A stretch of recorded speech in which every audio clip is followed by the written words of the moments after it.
What happens when Ilhan Omar is cornered on national television and can't make a straight answer about the biggest fraud scandal that hit Minnesota in decades? Well, that's the question millions of Americans are now asking after her very tense exchange on CBS News, where she wavered when pressed about a sprawling welfare fraud investigation that has swept in federal scrutiny, political backlash, and even new enforcement actions from the U.S. Department of Treasury under President Donald J. Trump. Now, Minnesota Governor Tim Walz, he's now under fire for his handling of the scandal, which critics are now saying includes taxpayer dollars flowing to all sorts of fraudulent daycare operations like Quality Learning Center. This is a facility that once drew millions in state funds despite obvious red flags. And the outrage doesn't stop there. Watchdogs are now scrutinizing Ilhan Omar personally for her response, saying that her words signal a deeper crisis of accountability as federal agents, prosecutors, and national headlines converge on Minneapolis. So as this story continues to erupt across mainstream media and social feeds,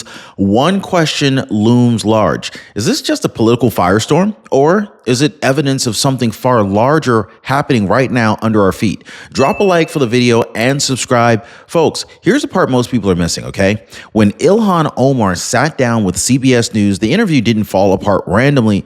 It broke at the very specific moment. Early on, Omar was calm, confident, even rehearsed when defending her talking points about ICE and a very controversial shooting that was tied to an ICE operation. Now, her answers were polished. She was prepared. They were very familiar, safe territory. But the tone changed instantly when the conversation shifted to fraud inside Minnesota. Not hypotheticals, not partisan spin, actual numbers, federal scrutiny, and accountability. You could hear it in her voice, the pauses, the unfinished sentences, the sudden defensiveness. This wasn't outrage, it was discomfort. Now that contrast matters because it tells you that this interview didn't go sideways because the questions were unfair. It went sideways because the questions moved from ideology to exposure.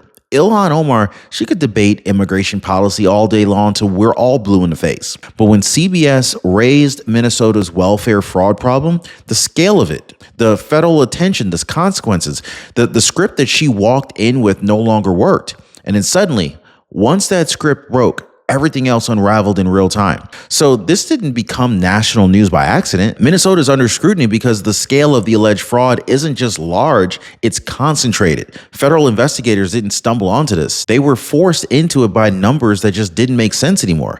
Under Donald J. Trump, the Department of the Treasury and the U.S. Department of Justice, they began tightening oversight after data flagged Minnesota as an extreme outlier. Treasury Secretary Scott Bessent publicly described the state as a focal point, not because fraud exists everywhere, but because of how heavily it appeared clustered in one region across connected programs. Now, this wasn't about one bad actor or a single loophole. This was about repeated red flags piling up without intervention. That's what escalated federal involvement. That is why prosecutors stepped in. And this is why Minnesota, not New York, not California, became the center of the storm. When oversight fails locally, the federal government eventually shows up. And once it does, the questions stop being theoretical. Now, this is why this matters. When Ilhan Omar was asked on CBS News about the Treasury's new anti-fraud rules, her response wasn't fiery. It was revealing. She didn't argue that the policy was ineffective. She didn't say it would miss bad actors. She said it would create chaos in the Somali community. Now that phrasing is the hinge, because rules designed to stop fraud don't disrupt law-abiding families.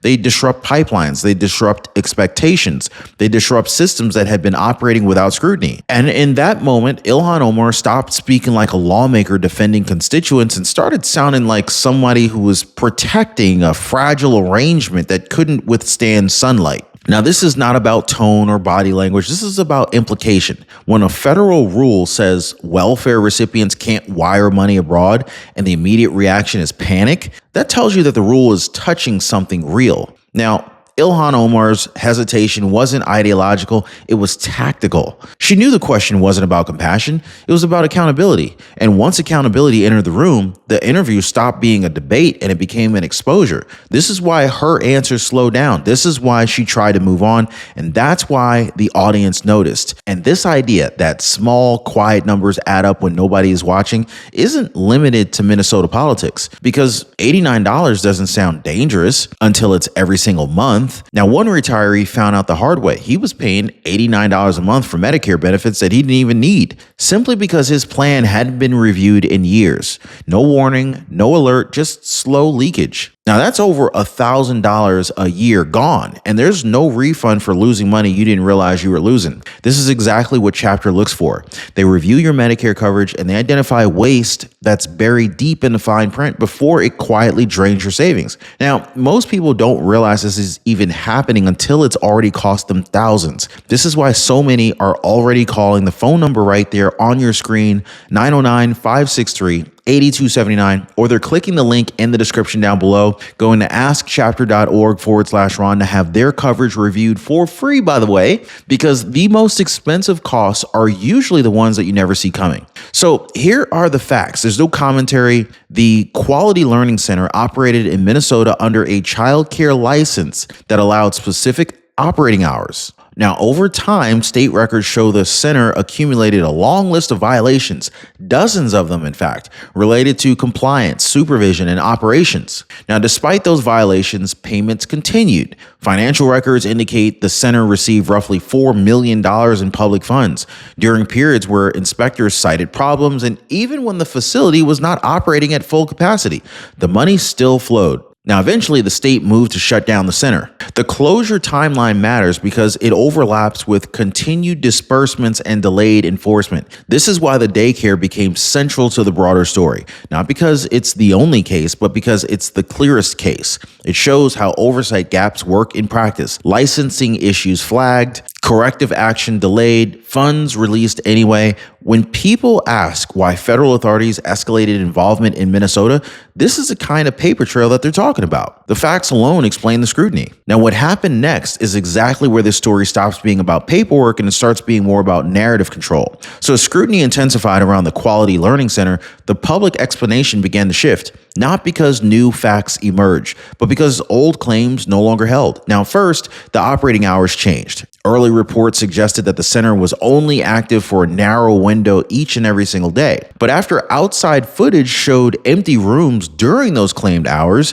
signage was updated and explanations were adjusted. Then came the walkthroughs. Media outlets, including CBS News, they were invited inside after children were brought in, creating the appearance of some normal operations, even as regulatory issues remain unresolved. Finally, the state confirmed closure. Now, that confirmation matters because it undercut earlier instances and assurances that the situation was exaggerated or misunderstood. The timeline exposed the gap between what the public was told and what regulators already knew. This is where CBS found itself behind the story, not leading it. And the facts didn't change. The framing did. And once the framing collapsed, the broader Minnesota fraud conversation, it became unavoidable, pulling Ilhan Omar directly into the fallout. So this wasn't some clerical mistake, and it definitely wasn't a misunderstanding. When taxpayer dollars move for months, even years after violations are documented, the issue is not the forms, it's trust. Minnesotans are told that the system has safeguards and audits and enforcement. They were all lied to their faces. But the Quality Learning Center showed what happens when those safeguards hesitate. Money keeps on flowing in, oversight lags, and only public pressure forces action. Now, that's the emotional core here, and it only needs to land once. People work, pay taxes, and they assume that the basics are being handled. When they learn that millions can be released while red flags pile up, confidence erodes fast. Now, that erosion is why this story spread beyond Minnesota. This is why federal agencies stepped in under Donald J. Trump. And this is why attempts to dismiss this as some kind of a technical noise issue didn't stick. And that's why this matters. And this idea of systems quietly failing people, not through malice, but through neglect, this is exactly why I built something separate from politics altogether. Now, one of the first income opportunities inside Flywheelers Income Society is intentionally simple. Members can now earn referral commissions by inviting others who genuinely want to learn about recurring income and asset building. There's no hype, there's no funnels, just alignment.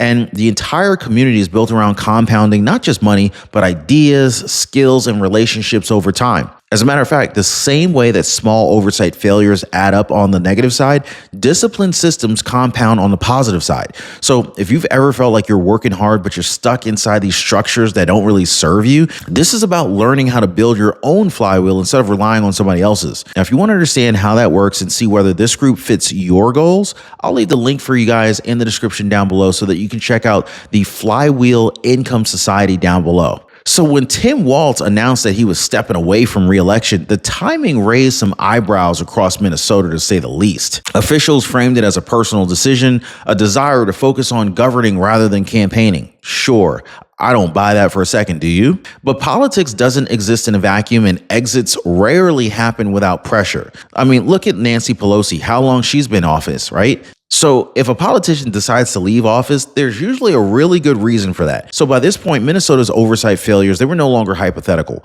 Federal scrutiny was public.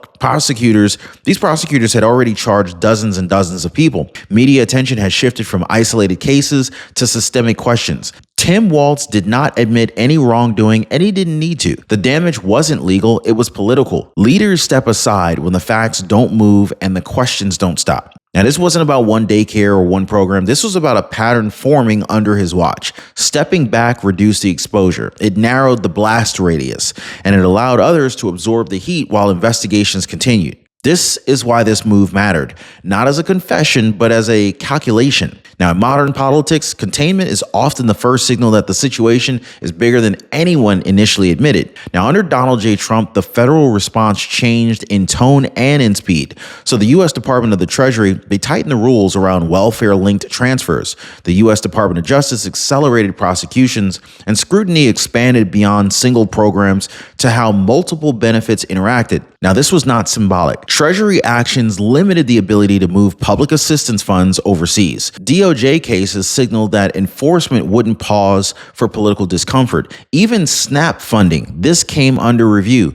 So with officials asking whether safeguards were actually being enforced at the state level. Now, what changed was not the existence of fraud, it was the tolerance for it. Prior approaches emphasized discretion and deference. This one here emphasized verification and consequence. Now, that shift explains why the political figures suddenly wanted investigation slowed and rhetoric softened. Once the federal government draws a line, everyone who benefited from that gray area, they feel it. And that pressure was already visible during Ilhan Omar's CBS appearance. So this is where the pressure converged. By the time Ilhan Omar sat on CBS News, the environment had already shifted. Federal rules were tightening. Prosecutors were active. Minnesota's oversight failures, they were no longer defensible as isolated mistakes. And so when the interview moved from generalities to consequences, the instinct was to exit politically, rhetorically, emotionally. And you could hear it in how answers were shortened and pivots multiplied. This wasn't about disagreement. It was about risk management. The conversation threatened to connect dots between federal enforcement under Donald J. Trump, Treasury scrutiny, and even the specific communities that are affected by new rules. Ending the exchange limits exposure. It prevents follow-ups. It keeps implications from becoming headlines. Now, that's a single emotional landing right here. When accountability arrives, the safest move is often to just stop talking, exit the room, not because the facts are unclear, but because they're becoming clearer for everyone else to see. And this is why this moment felt abrupt. The pressure wasn't coming from the interviewer. It was actually coming from reality. Now, this is where it gets worse. Every political system, it runs on incentives. In Minnesota, coalitions matter, turnout matters, and even the margins matter. Now, that doesn't mean wrongdoing, it means trade-offs. So when oversight questions intersect with reliable voting blocks, scrutiny can slow, language softens, and enforcement becomes sensitive. Now, this is not an accusation, it's mechanics. Elected officials, they weigh the outcomes, they alienate a dependable coalition by pushing hard on fraud enforcement or even absorbing the risk and managing the narrative. That tension explains why some questions feel like they're off limits until federal authorities intervene. State-level discretion gives way to federal standards when patterns emerge. This CBS interview exposed that tension. The discomfort wasn't about policy. It was about intentions and incentives colliding with enforcement. Once Treasury and DOJ step in, local calculations, they lose power. And this is why the pushback intensified. And it's also why the conversation tried to move away from specifics. Now, when incentives no longer protect the gray areas, the system has to choose reform or resist. And that choice is now unavoidable. Here's the reality. None of this has wrapped up neatly. Investigations tied to Minnesota, they're still active. Federal oversight has not relaxed. The U.S. Department of the Treasury continues tightening rules. The U.S. Department of Justice continues prosecuting cases, and enforcement priorities under Donald J. Trump, they're not reversing course.